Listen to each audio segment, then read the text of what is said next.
గతి లేక నువ్వు కొనసాగిస్తున్నావు. జగన్ చేసిన మంచి కదా, జగన్ చేసిన పునాది మీద వచ్చినటువంటి వాళ్ళ ఫలాలు, జగన్ నాటిన మొక్కలు వచ్చిన పళ్ళుని నాయం చెప్పి సిగ్గు లేకుండా చెప్పుకునేటువంటి ప్రభుత్వం ఈ తండ్రి కొడుకుల ప్రభుత్వం.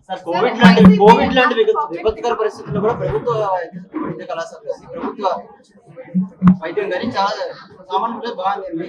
అలాంటి ప్రభుత్వ వైద్య కళాశాలని ప్రైవేట్ పరం చేయాలంటే దానివల్ల సామాన్యులకి ఏది లాభం?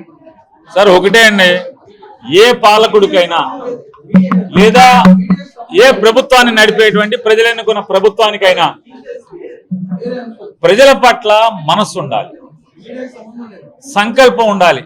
ఎంతో కొంత జనం నాకు ఓటేశారు, లేదా దేవుడు నాకు అవకాశం ఇచ్చాడు, ప్రజలు అవకాశం ఇచ్చారు, ఈ ప్రజలకు ఏదో తిరిగి చేద్దాం, ఈ సమాజాన్ని బాగు చేద్దాం. సమాజం బాగుపడాలంటే చదువు అందించాలి సామాన్యుడికి. అంటే నిజంగా ముఖ్యమంత్రులు మారినంత మాత్రాన్ని ఏంటి రాష్ట్రానికి ప్రజలకు ఊడి చచ్చేది ఏంటిది? ఈ రాష్ట్రానికి రాష్ట్ర ప్రజలకైనా ముఖ్యమంత్రులు ప్రభుత్వాలు మారినంత మాత్రం వచ్చి పడేదేం లేదు.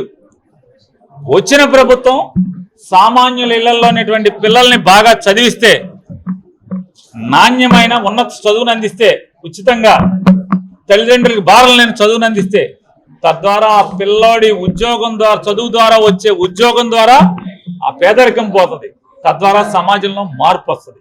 అది ఆలోచించాలి పాలకుడు. అంతేగాని ముఖ్యమంత్రులు మారినంత మాత్రాన, ప్రభుత్వాలు మారినంత మాత్రాన సామాన్యుల జీవితంలో వచ్చి పడేదేం లేదు, వాళ్ళ జీవితాల్లో మార్పు వచ్చేదేమో. వైద్యం ఎందుకంటే ఈ రాష్ట్రంలో జబ్బు వచ్చిందంటే, ఈ కల్తీల వల్ల జబ్బు వచ్చిందంటే వైద్యానికి వెళ్ళాలి. వైద్యానికి వెళ్తే ఆత్మహత్యలే శరణ్యమైన పరిస్థితి, సొమ్ము గొల్లయ్యే పరిస్థితి, జబ్బు చిల్లిపడే పరిస్థితి, తల తాకట్టు పెట్టే పరిస్థితి.